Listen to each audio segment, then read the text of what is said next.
is speaking at this moment at the SCO summit.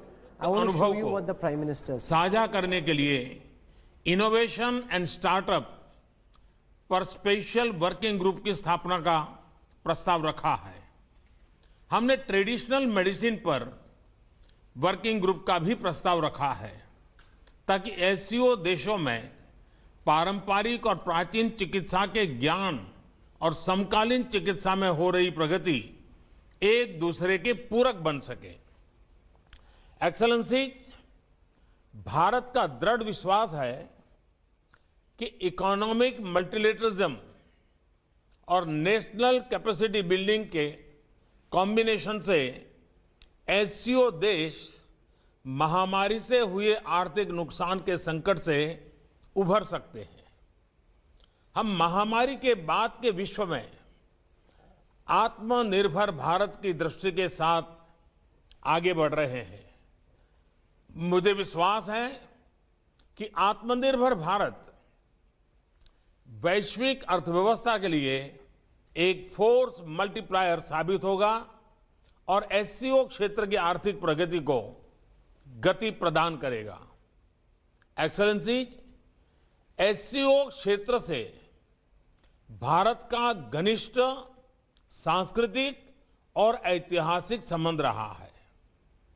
हमारे पूर्वजों ने इस साझा ऐतिहासिक और सांस्कृतिक विरासत को अपने अथक और निरंतर संपर्कों से जीवंत रखा। International north south transport corridor, Chabahar port, असगाबाद समझौते जैसे कदम कनेक्टिविटी प्रति भारत के मजबूत संकल्प को दर्शाते हैं। भारत का मानना है कि कनेक्टिविटी को और अधिक गहरा करने के लिए यह आवश्यक है कि एक दूसरे की संप्रभुता और टेरिटोरियल इंटीग्रिटी के सम्मान के मूल सिद्धांतों के साथ आगे बढ़ा जाए।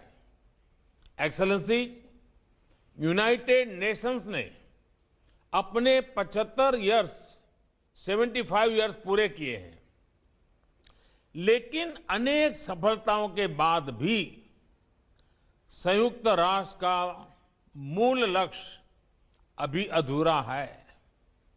महामारी की आर्थिक और सामाजिक पीड़ा से जूझ रहे विश्व की अपेक्षा है ये यूएन की व्यवस्था में आमूलचूल परिवर्तन आए। हमारे यहां शास्त्रों में कहा गया है, परिवर्तनमेव स्थिरमस्ति, परिवर्तन ही एकमात्र स्थिरता है। भारत 2021 से यूएन सिक्योरिटी काउंसिल में एक गैर स्थायी सदस्य के रूप में भाग लेगा।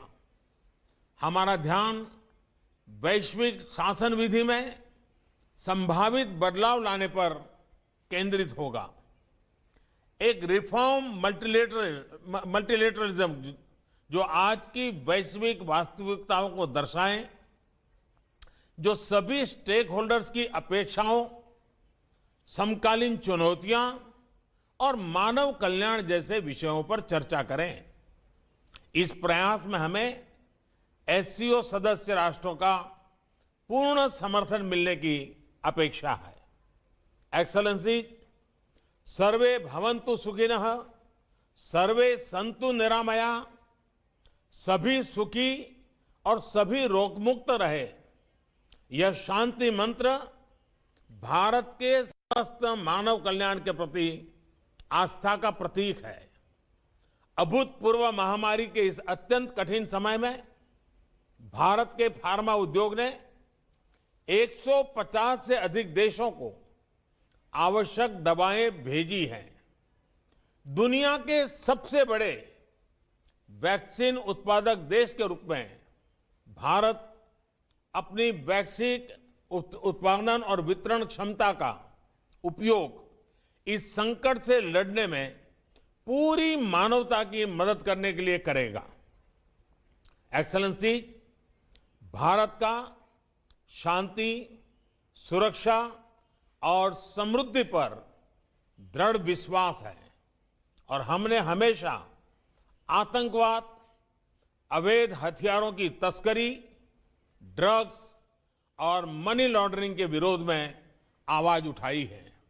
भारत एससीओ चार्टर में निर्धारित सिद्धांतों के अनुसार एससीओ के तहत काम करने की अपनी प्रतिबद्धता में दृढ़ रहा है, परंतु यह दुर्भाग्यपूर्ण है कि एससीओ एजेंडा में बार बार अनावश्यक रूप से द्विपक्षीय मुद्दों को लाने के प्रयास हो रहे हैं, जो एससीओ चार्टर और शंघाई स्पिरिट का उल्लंघन करते हैं। इस तरह के प्रयास एससीओ को परिभाषित करने वाली सर्वसम्मति और सहयोग की भावना के विपरीत है। एक्सेलेंसीज, मैं वर्ष 2021 में एससीओ की 20वीं वर्षगांठ पर एससीओ संस्कृति वर्ष मनाने के लिए पूर्ण समर्थन देता हूं।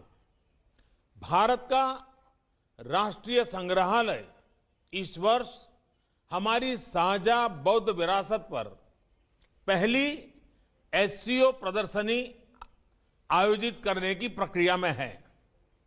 भारत की साहित्य अकादमी ने रूसी और चीनी भाषा में 10 भारतीय साहित्यिक कृतियों के अनुवाद का काम पूरा किया है और मुझे विश्वास है कि अगले वर्ष भारत महामारी मुक्त वातावरण में एससीओ फूड फेस्टिवल की मेजबानी करेगा। मुझे प्रसन्नता है कि समस्त एससीओ देशों के ऑफिशियल्स और डिप्लोमेट्स ने हाल में बीजिंग में एससीओ सचिवालय के सहयोग से आयोजित योग कार्यक्रम में बढ़ चढ़कर भाग लिया। एक्सेलेंसी, मैं एक बार फिर राष्ट्रपति पुतिन को उनके कुशल और सफल नेतृत्व के लिए बधाई देता हूं और इस बैठक के लिए उन्हें धन्यवाद देता हूं। मैं राष्ट्रपति इमामोली रहमान को अगले वर्ष के लिए एससीओ की अध्यक्षता करने के लिए बधाई और शुभकामनाएं देना चाहता हूं और ताजिकिस्तान के सफल अध्यक्षता के लिए भारत के पूर्ण सहयोग का आश्वासन भी देता हूं। बहुत बहुत धन्यवाद।